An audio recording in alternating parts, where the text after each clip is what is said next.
আরও জনমুখী পরিকল্পনা রাজ্যের মুখ্যমন্ত্রী মমতা বন্দ্যোপাধ্যায়ের। দুদিন আগেই উত্তরবঙ্গ রাষ্ট্র পরিবহন সংস্থার চেয়ারম্যান পার্থপ্রতিম রায় সাংবাদিক সম্মেলন করে জানিয়ে দিয়েছিলেন, মুখ্যমন্ত্রী মমতা বন্দ্যোপাধ্যায় উত্তরবঙ্গ রাষ্ট্রীয় পরিবহন সংস্থার জন্য প্রথম দফায় 31টি, দ্বিতীয় দফায় 12টি এবং তৃতীয় দফায় 30টি নতুন বাসের শুভ উদ্বোধন করবেন। সেই মোতাবেক মুখ্যমন্ত্রী মমতা বন্দ্যোপাধ্যায় প্রথম দফায় 31টি বাসের ভার্চুয়ালি শুভ উদ্বোধন করলেন হাওড়ার এক সভা মঞ্চ থেকে। সেই উদ্বোধনকে স্বাগত জানাতে কোচবিহারের সেন্ট্রাল বাস টার্মিনালে উপস্থিত ছিলেন উত্তরবঙ্গ রাষ্ট্রীয় পরিবহন সংস্থার চেয়ারম্যান পার্থপ্রতিম রায়। তিনি সেই সভা থেকেই বলেন, 12,90,00,000 টাকা ব্যয়ে 31টি নতুন বাস হাওড়ার এক সভা মঞ্চ থেকে ভার্চুয়ালি শুভ উদ্বোধন করলেন মুখ্যমন্ত্রী মমতা বন্দ্যোপাধ্যায়। সেই সাথে আরও 2টি নতুন প্রকল্প শিলিগুড়ির মাল্লাগুড়ি বাস ডিপো আধুনিকীকরণের জন্য 1,05,00,000 টাকা ব্যয় এবং বালুরঘাট বাস ডিপো 68 লক্ষ টাকা ব্যয় আধুনিকীকরণের জন্য ব্যয় করা হচ্ছে। জেনেছেন, আমাদের উত্তরবঙ্গ রাষ্ট্রীয় পরিবহন নিগমের 31টি নতুন বাস, যার প্রজেক্ট কস্ট লক্ষ টাকা ব্যয়ে আমরা 31টি বাস কিনেছি। এক একটি বাসের মূল্য পড়েছে 41,61,000 টাকা। তার সঙ্গে সংযুক্ত ছিলাম।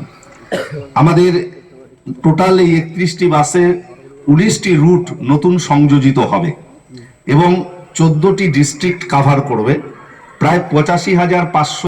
আপনারা কিছু আগে দেখলেন মাননীয় মুখ্যমন্ত্রী মমতা বন্দ্যোপাধ্যায় তিনি হাওড়া একটি সভা মঞ্চ থেকে, সরকারি অনুষ্ঠান মঞ্চ থেকে বহু প্রকল্পের, পশ্চিমবঙ্গ সরকারের প্রকল্পের উদ্বোধন করেন। একই সঙ্গে পরিবহন দপ্তরের বহু প্রকল্পের উদ্বোধন করেছেন।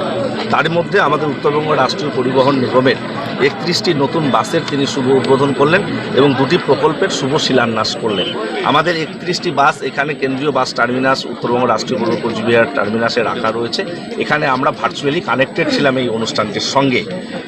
এখানে প্রায় 12,90,00,000 টাকা ব্যয়ে 31টি বাস আমরা কিনেছি পশ্চিমবঙ্গ সরকারের আর্থিক বরাদ্দে। সেটার উদ্বোধন হলো। 14টা ডিস্ট্রিক্ট এতে কাভার করবে।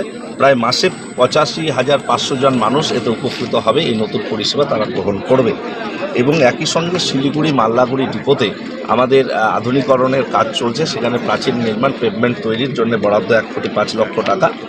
সেখানে আমাদের দার্জিলিং জেলা প্রশাসনের আধিকারিক সহ আমাদের জনপ্রতিনিধিরা ছিলেন। একই সঙ্গে বালুরঘাটে 68,49,000 টাকা ব্যয়ে সেখানেও আধুনিকরণের কাজ চলছে বাস টার্মিনাসের। তারও শুভ শিলান্যাস মাননীয় মুখ্যমন্ত্রী মমতা বন্দ্যোপাধ্যায় করলেন। সেখানে বালুরঘাটের জেলা প্রশাসন সহ আমাদের মাননীয় board of director Torab Hossain MLA তিনি উপস্থিত ছিলেন। আর আমরা এখানে মাননীয় বোর্ড অফ ডিরেক্টর অনন্তদেব অধিকারী, প্রাক্তন বিধায়ক এবং চেয়ারম্যান ময়নাগুড়ি পৌরসভা তিনি উপস্থিত ছিলেন। এমডি সাহেব ছিলেন, ডিস্ট্রিক্ট ম্যাজিস্ট্রেটের পক্ষ থেকে একজন প্রতিনিধি ছিলেন। আমরা সকলে মিলে এই ভার্চুয়ালি কানেক্টেড ছিলাম এই অনুষ্ঠানটা এবং এই 31টি বাসের শুভ উদ্বোধন সূচিত হলো।